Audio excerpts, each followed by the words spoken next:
Okay, so this is going to be the exercises that I want to take you guys through for shoulders, biceps, and triceps.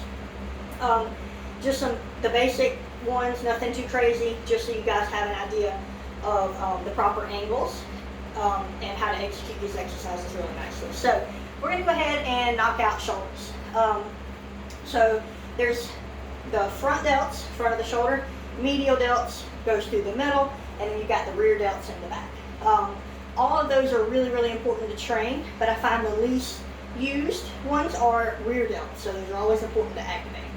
So to start, I'm going to go through lateral raises. So we're going to bring these straight out to the side. So go through your checkpoints here. Tighten your core, chest up nice and tall. We're going to bring these out to the side, just like you're flying. So from the side view, I'm bringing them out and down right by my side.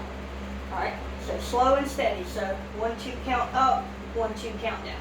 If you want to go 1, 1, 1, 1, might be a little bit easier in the beginning because shoulders are very difficult.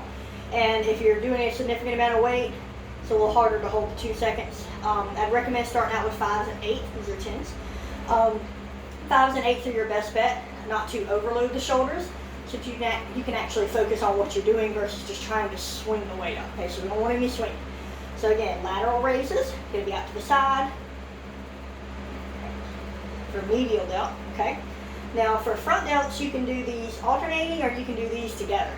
So alternating, you're going to bring this up, out, and front. It's almost like you're slightly crossing over the chest a little bit. All right, together would be straight up, down, up, and down. So to give you an idea of where I'm going here with it, I'm going about chin level with the top of the dumbbells, keeping my chest up nice and tall, keeping everything activated. That's going to hit your front delts.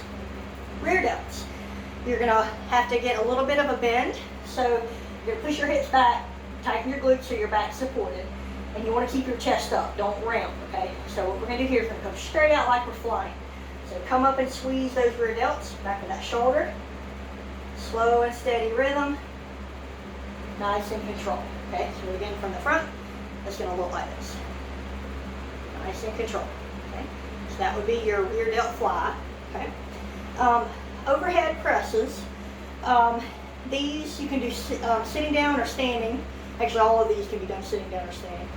Seated uses a little bit more core. Standing, you're a little bit stronger, so it's not as difficult. But you're going to have your chest up tall. Keep these about earlobe level. You're going to press straight up, down. Keep your chest up nice and tall. Keep a little bend in the knee the whole time so that you can keep everything activated. And you're not locking and leaning back and putting all that pressure on your spine, okay? We don't want to do that. So again, these are slow, steady, making sure they're not so heavy that you feel like you're doing this the whole time. It should feel nice and smooth. The last 4 to 5 reps should feel relatively difficult, but not the first 2 or 3 reps. That just means it's too heavy, okay? So to get the traps involved, which is the muscle that runs down the back of the neck and through the upper back, which helps lift you and pull you down, especially for riding. That's important to activate too. So you can do some shrugs, which I'm not a huge fan of shrugs. I do them, but I rather do more high pulls and high rows. So what you're going to do here is you're going to have your chest up tall, and this is going to hit your medial delt as well. We're going to bring these up and down. So you get a stretch at the bottom, lift at the top. So the side view, I'm keeping this about 6 to 8 inches away from my body. And my elbows are always higher than my wrists. I don't want to be here. I want to be here, even here, okay? So that means you're activating them correctly and you're not having to use your wrists and forearms to take over. Okay, so you come from the traps and down, up and down, okay? So those are just your basic shoulder movements that I recommend. If you have dumbbells, definitely add those in. They definitely take you to the next level as far as upper body strength. So it's definitely something I would maybe invest in. 5-10 pound weights, whatever. Just start out small. You don't need anything crazy heavy. So we're going to take you through biceps. Okay. So for biceps, you're going to have your chest up nice and tall. Okay. Roll those shoulders back. Keep a little bend in the elbow. You're going to bring this up, squeeze, and back down.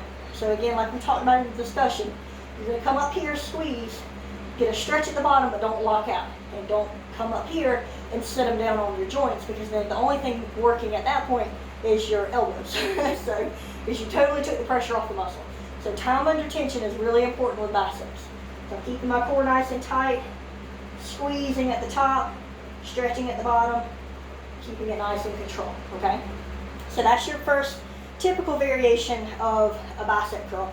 Other way, instead of having your grip here, would be to turn into a hammer curl. And it's just like you would throw a hammer. So you're gonna bring it down, same concept. Squeeze, stretch at the bottom. Squeeze, stretch at the bottom. So in the front, it would look like this, and back down. And both those grips do play a different role in what part of the bicep you're actually activating. And there's plenty of, I mean, there's thousands of different ways to work all these body parts, but most importantly, having your basics in there are going to be what you really need. So I'd like to show you a couple of different ones for triceps, other than like your typical tricep dips. Tricep kickbacks. So you're going to have your chest up tall, you're going to kick these back, and you're activating the back of the arm. So you're squeezing those triceps, up and squeeze, little pause at the top, up and squeeze, and control the whole time, okay? Now, another important part of training the triceps is getting a good overhead extension. So you can either have the dumbbell single, or you can have it across, okay? So you're going to stretch down, and we're going to bring it up, squeeze, stretch at the bottom, up and squeeze. So that way you get a really, really nice stretch with those triceps at the bottom, and a good activation at the top. And whatever feels more comfortable. You could do these single, or you could do a cross. And it does depend on your range of motion too with your shoulders. If it's a little too ouchy, then I would recommend sticking to these and focusing on doing a little more stretches to open up through the chest, get their shoulder range of motion a little bit better before you start doing weighted overhead workouts. But those are the ones that I would recommend doing if you have access to some weights. So you guys have been awesome. I hope this was helpful. Again, this is something that you can do throughout the week. Have different times where you do these little circuits. And if you ever want to get a little more challenged, or push yourself a little harder, or learn a little bit more, definitely feel free to reach out to me on Facebook or Instagram. And Samantha have my email too, so that'll, if she can send that to you. This is definitely something that I feel like everybody can do with some modifications and work their way up. So even if you don't have weights, or you don't have a gym membership, there's no reason why you can't challenge your body 100% and really help improve your riding too. So you guys have been awesome. This has been fun to do this for you guys, and hopefully I get to speak to you guys soon. So thanks.